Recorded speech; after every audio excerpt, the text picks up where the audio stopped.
অনেক বছর আগে পাহাড় আর নদীতে ঘেরা সুন্দর একটি রাজ্য ছিল সোলাপুর। সেই রাজ্যের রাজা ছিলেন রুদ্র। রাজা দেখতে যেমনই জাঁকজমকপূর্ণ ছিল, তেমনি তার এক অদ্ভুত অভ্যাস ছিল তিনি শুধু শুধু মিথ্যা বলতো, যতই তিনি প্রজাদের ভালো চাক না কেন। আমার মতো ভালো রাজা পৃথিবীতে আর একজনও নেই। মহারাজ, আপনার কথাটা সত্যি। আর শোনো, আমি নাকি একাই 100 হাতি থামিয়ে দিয়েছিলাম। 100 হাতি? হ্যাঁ, একদম একাই।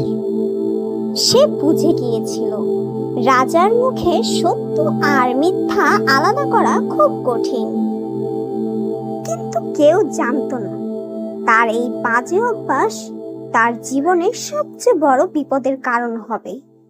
মন্ত্রী, আজ থেকে রাজ্যের সব মানুষকে জানিয়ে দাও, আমি আগামীকাল সূর্য ওঠার আগেই পাহাড়ের চূড়ায় পৌঁছে যাব।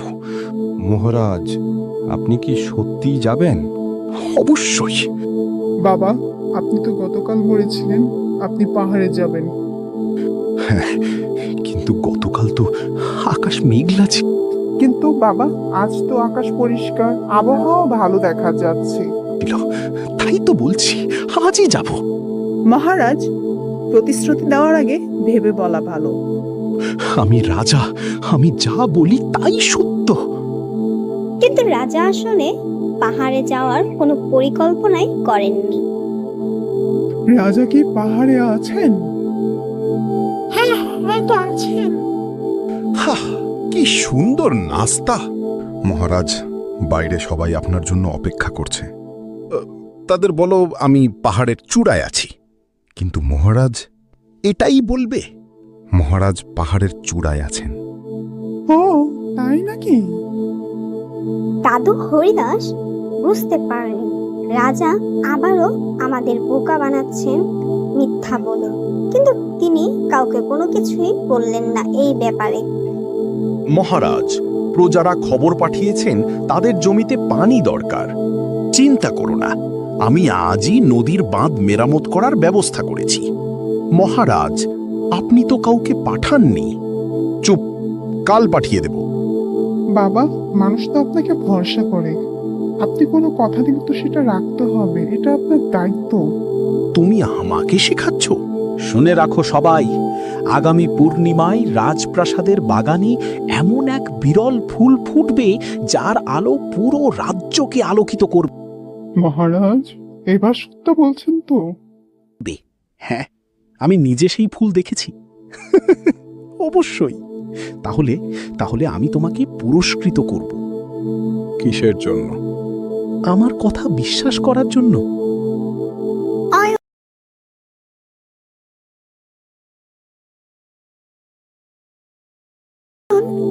তুমি চিন্তিত কেন? তোমার কোনো সমস্যা হচ্ছে?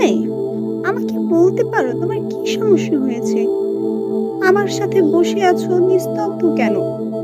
বাবা খারাপ মানুষ নয়, কিন্তু তার মিথ্যাগুলো দিন দিন বড় হচ্ছে।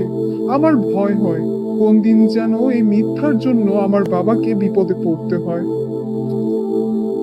তুমি অবশ্য কথাটি ঠিকই বলেছো।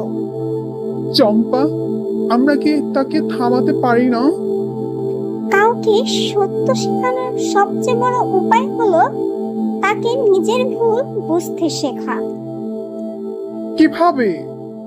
হয়তো সময়ই উত্তর দিবে। কোথায় সেই বিরল ফুল? হয়তো একটু পরে ফুটবে। ওই ওই তো মন্ত্রী মশাই। মন্ত্রী মশাই, কোথায় সেই বিরল ফুল? তখন মহারাজের বিশ্বস্ত মন্ত্রী উত্তরে বলে কিছুক্ষণ পর ফুটবে। কিন্তু সময় যায়, রাত বের হয়ে সকাল হয়। তখন প্রজারা ক্ষিপ্ত হয়ে বলে, কখন ফুটবে সেই ফুল? আপনারা কি আমাদের সাথে প্রতারণা করছেন? তখন মন্ত্রী মশাই ক্ষমা চান, বলেন মহারাজ এমনিতেই আপনাদেরকে মিথ্যা বলছে। আমি আগে থেকেই জানতাম আমাদের মহারাজ আমাদের এতদিন ঠকিয়ে আসছেন। আমি কিছু বলিনি। তিনি এই রাজ্যের সম্মানীয় রাজা, কিন্তু তার মুখে এরকম মিথ্যা মানায় না। সেই রাতের পর থেকে রাজার কোনো কথায় কোনো প্রহরী বা কোনো প্রজা বিশ্বাস করত না। একদিন রাজ্যের উত্তর দিকের সেতু সমস্যা দেখা দিল। মহারাজ, সেতুটি দুর্বল হয়ে গেছে, সবাইকে অন্য রাস্তা দিয়ে যেতে বলুন। সবাইকে সাবধান করে দাও, সেতুটি ব্যবহার করা বিপজ্জনক। জি মহারাজ। মহারাজ, নদীর পানি বেড়ে গেছে, সবাইকে নিরাপদ জায়গায় নিয়ে যাও। জি। না, এবার বিশ্বাস করব না এই বিশ্বাসঘাতক রাজাকে। সে নিশ্চয়ই এবারও আগের বারের মতো মিথ্যা বলছে। তাও ভাই, কি আর করব, তিনি হচ্ছেন এই রাজ্যের মহারাজ, তাকে তো বিশ্বাস করতেই হবে। চলো আমরা রাজার কথা মতো সেখানেই যাই। প্রজাদের রাজাকে নিয়ে এরকম সমালোচনা শুনে রাজা অনেক দুঃখিত হন। তিনি চিন্তা করেন, তিনি এই রাজ্যের রাজা হয়ে তাকে কেউ বিশ্বাস করে না। আমি রাজা হয়েও মানুষের বিশ্বাস হারিয়ে ফেলেছি। বিশ্বাস হারানো সহজ মহারাজ, কিন্তু ফিরে পাওয়া কঠিন। তাহলে কি আর কখনো তারা আমাকে বিশ্বাস করবে না?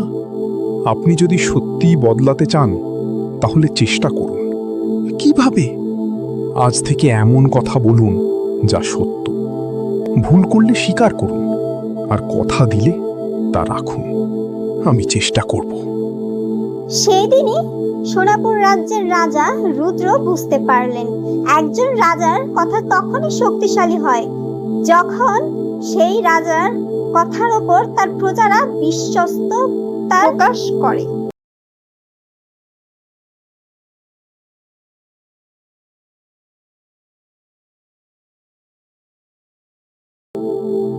আজ আমি সবার সামনে আবার ভুল স্বীকার করছি। আমি বহুবার মিথ্যা বলেছি, নিজের প্রশংসা করার জন্য মানুষকে ভুল বুঝিয়েছি। এজন্য আমি দুঃখিত।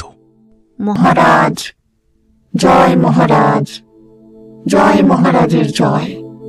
আজ থেকে আমি এমন কোনো প্রতিশ্রুতি দেব না যা আমি রাখতে পারবো না।